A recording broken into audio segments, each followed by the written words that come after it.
also instrumented by colonials to do a coup to end our democracy.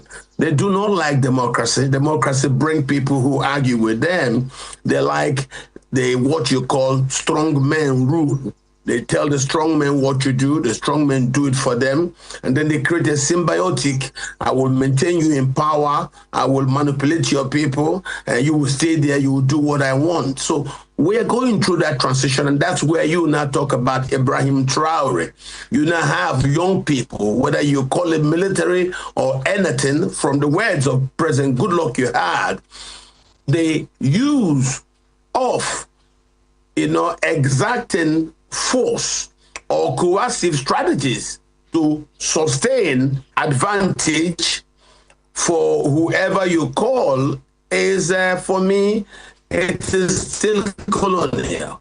When they use those kind of things to coax people into keep on fire, in our case, INEC, or by having the colonials help them to manipulate themselves and stay in power, as you've seen in Paul Biya, as you're talking about now, in regards to President Tinubu going to France, working with Gilbert Shaguri.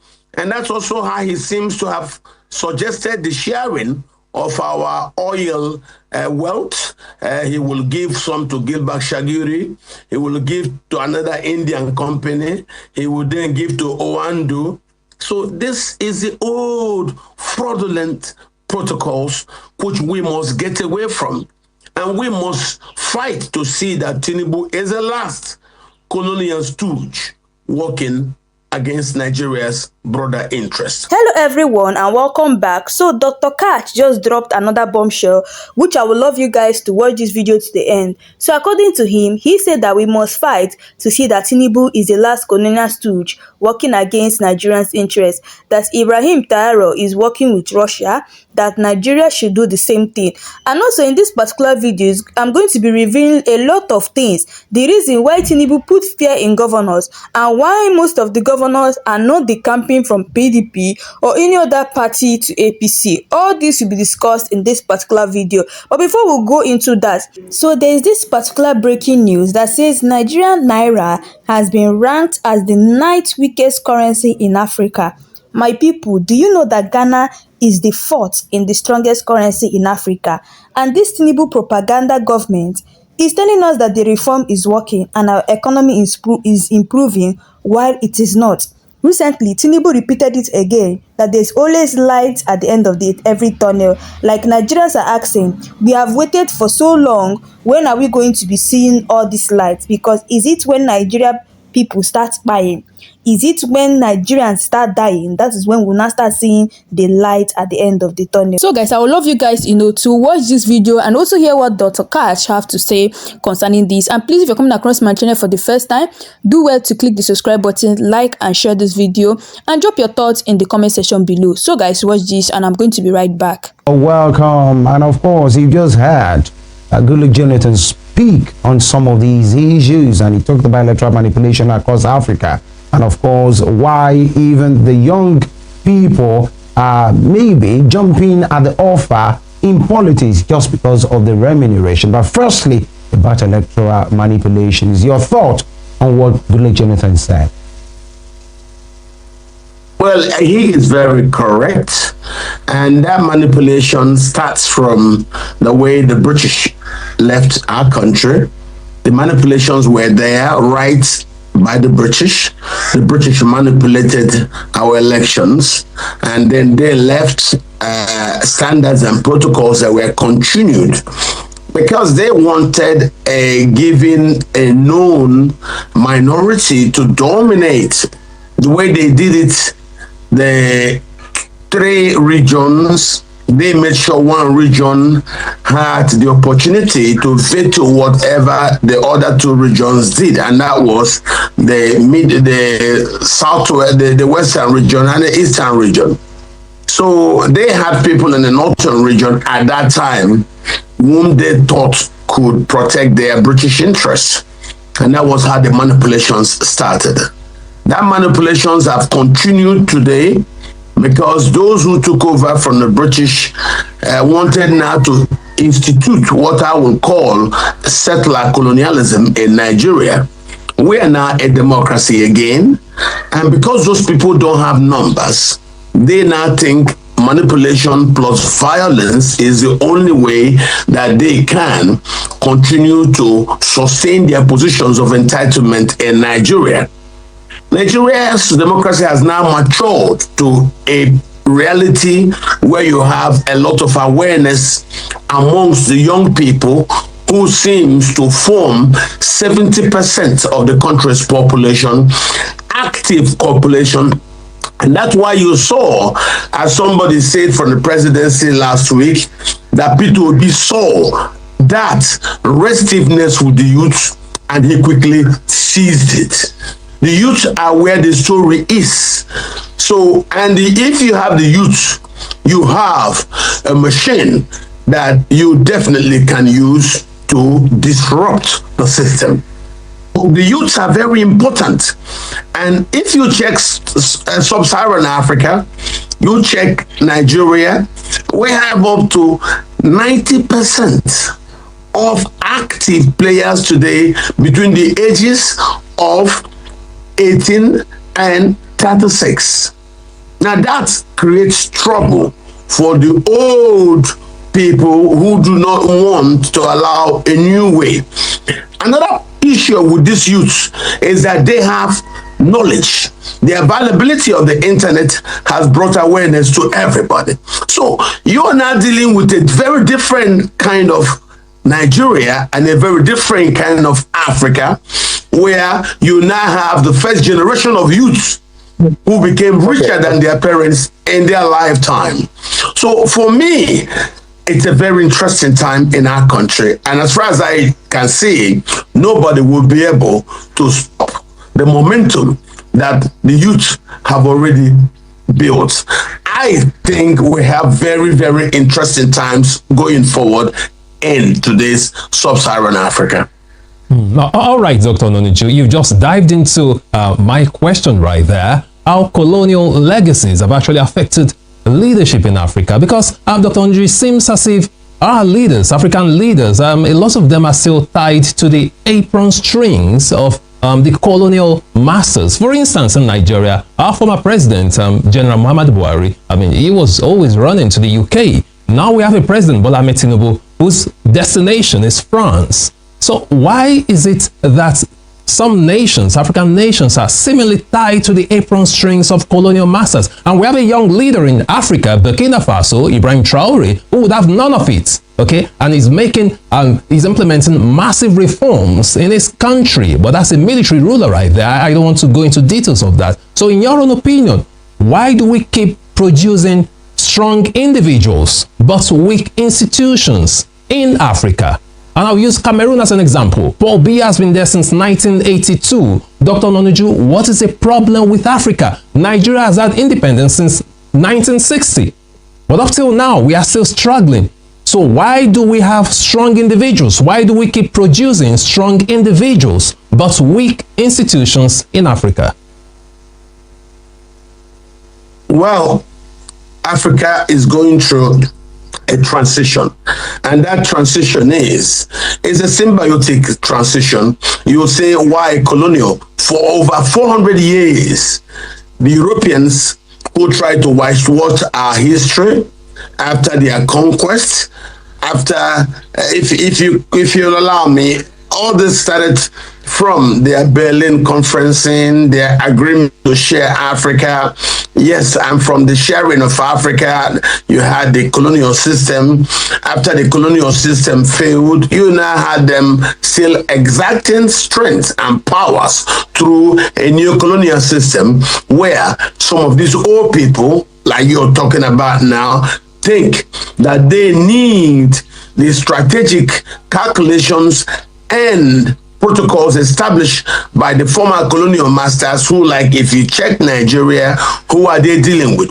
Old people like Buhari. Buhari met the Archbishop who was previously in Nigeria working in the oil markets. And when he went back to the UK, he became an Archbishop.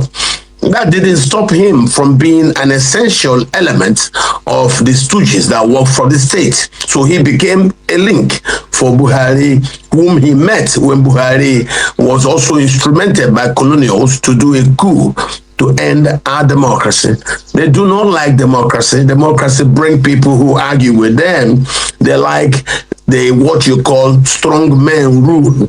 They tell the strong men what to do, the strong men do it for them, and then they create a symbiotic. I will maintain you in power, I will manipulate your people, and you will stay there, you will do what I want. So we are going through that transition, and that's where you now talk about Ibrahim Traore. You now have young people, whether you call it military or anything, from the words of President Goodluck you had, they use of exacting force or coercive strategies to sustain advantage for whoever you call is, for me, it is still colonial.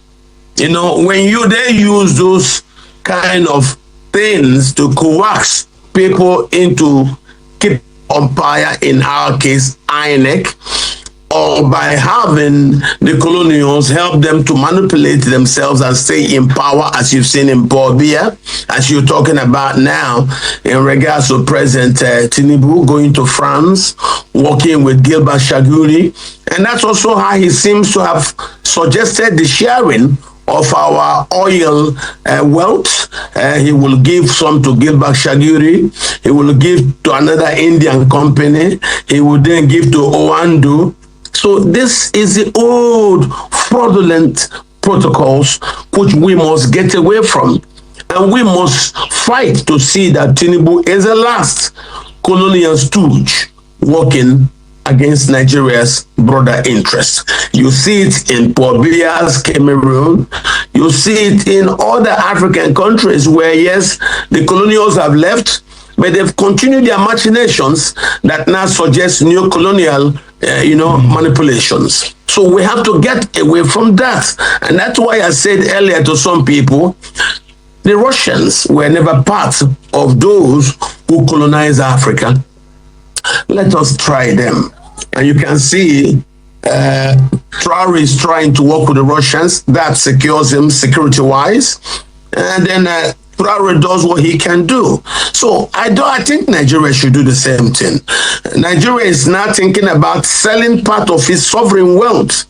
It's a production sharing, percentages to who? You don't need to sell such things. That is wealth. Sorry, Dr. Noniju. That's your money. Dr. Noniju. Like stealing. Yeah, sorry to cut in. I just want you to make something clear. You said Ibrahim Traore is working with Russia. And you also said you think Nigeria should do the same thing. Are you talking about alliances with other nations? Is it economic alliances? What exactly do you mean? I just want you to make that clear. What Russia provides to Traore is military security. You're seeing what's going on in South America. The US is preparing to go in there. Suddenly, China and Russia are in, telling you can't just get into South America again. So that means if we're going to join BRICS well. Don't be BRICS for attendance sake. No. Join BRICS and join BRICS well. Now, Africa should not lose this opportunity at using Russian security guarantees to stabilize their place and then take back their economies, their resources. You can see Nigeria is already beginning to do that, with Dangote coming in very strong, trying to now refine natural resources at home. Can you imagine if Dangote's refining of our local resources, but don't forget, it was that particular resource, our hydrocarbons, that was the reason for the Civil War. It's not all the stories that they tell, the British say this, the Fulani say that. These people don't mean well for us.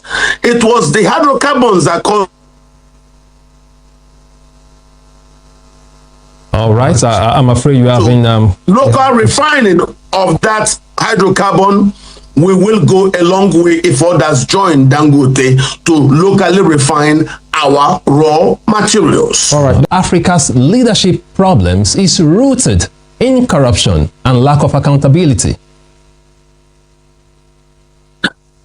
all of it is rooted in state capture. You see, what Mogaji is trying to explain are the protocols and the nuances that are consequences of state capture. And right now, you're likely to see more of it. Why do I say there is now a tectonic struggle between those who wish to transition from the old colonial system to a new Africa, and with the West openly saying that they will not allow that. You had the French, that no matter what maneuvers you try to present, we believe we own you and we should own you. Some of these people do this because they seek resources. They don't have what we have. We are rich. If we decide to keep our resources and then try to refine our resources, we will be one of the very richest continents in the world. So it is the struggle to control those resources that brings about the state capture. It is the state capture that you've had Mogaji now try to explain some of his protocols and the factors that allow state capture to be perpetuated. As I was saying before, we have reached a point of knowledge, of awareness, and you are asking me, what are the things that people could do to be able to secure that transition? That's what I was going to say. For you to secure this transition, of course, you know the West, the Europeans, whom we've dealt for 400 years with, all we've gotten from them for 400 years is slavery, colonialism, and current neocolonialism. And most of that neocolonialism is premised on their need to maintain control of our resources. So if you continue to see the electoral protocols being abused, it's simply done with people in country, with some agreed participants outside the country. In Nigeria, as you rightly talked about Tinubu, we now know who his foreign partners are in his strategy of perpetuating himself in Nigeria. Tinubu does what he does that frightens governors. It's not because of he is popular. No, he wants to capture the country. So he will tell you, if you want to work with me, good. If you don't want to work with me, look at Edo State.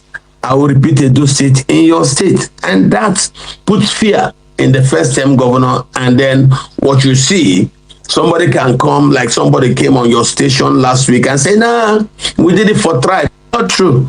Nobody knows Shun did anything for tribe. They're just playing their game, watching him. Yeah. Oyetola and Tinubu might think, I want to capture it, so we'll perpetuate ourselves. First, you destroy INEC. And the governor knows very well they could destroy INEC and bring the destroyed INEC to come there and seize the state. So he's playing politely. No, he's not doing that gently. He's not being that happy. You saw the man you were talking to that last week. He wasn't comfortable in trying to say a lot of things. And I tried to say them for him. He laughed and said, yes, that is state capture.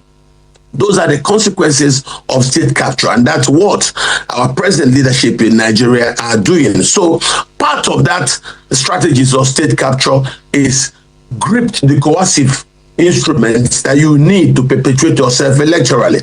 The election done by INEC are no more done by an independent electoral body. No, it is now done by a body that is owned by the political party in power. And that political party will now listen to suggestions from its members on how to further do a total grab of the electoral system. And that's why you're seeing if I may what we are seeing today in our country. If I need to just cut in now, because you raised a very important concern there. And using your word, you said, talking about state capture, because this one is about electoral manipulation, the conversation held in Accra by Goodluck Jonathan, and you're talking about the system right now, and the umpire, in your word, you said they use the destroyed INEC to do whatever they want to do. Are you saying the current Independent National Electoral Commission under Professor Yakubu is a destroyed one, captured by the party in power to do their bidding anywhere? Is that what you're saying this morning? That is exactly the truth. And Yakubu showed that in 2023, he was conducting an election and we got head up information from military formations that a particular candidate has won in all military formations where elections were free and fair. The state didn't like it. What did they do? They switched off the server that was collating the elections. And when we said why, they said that's a glitch. Then we now spoke to the American owners of the service that provides the server, and they said, no, we don't have a problem with our servers. So what was it? The politicians in power, they have not liked what they have seen with the exit polls, and that has now forced them to switch off the election server so that they can now start writing manually what they want. And after they wrote it, what did they do? According to Tinubu, they refused to give it to him in trust. According to him, he now bought presidency from them. That's why this crisis persists in the ruling APC party. All right. When they come to him, he will tell them... Dr. Katchi, the INEC said at the time that the server, or, you know, is ARF now?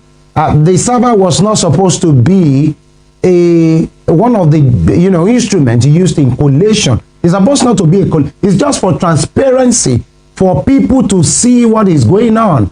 It's not a collation device. It's not recognized by the law. That's what INEC said. It's just for transparency for everybody. You have mentioned it there. You have mentioned it there. In real time. You see what you just said? Listen to yourself. Yeah. It is just for the transparency. Yeah. You just said it now, that it is just for the transparency. Yeah, for everybody to so follow that people in can real see time. the truth. It's not captured by the law. And then when they now want to switch off the transparency, they switched off the server so that it is no more transparent. You know, elections are free and fair when they are transparent. So it is for transparency. They no more want transparency. They switched it off. So guys, that's all we have for today. Let me know your thoughts below, and also if you're coming across my channel for the first time, do where to hit the subscribe button, like and share this video. So guys, thanks for watching.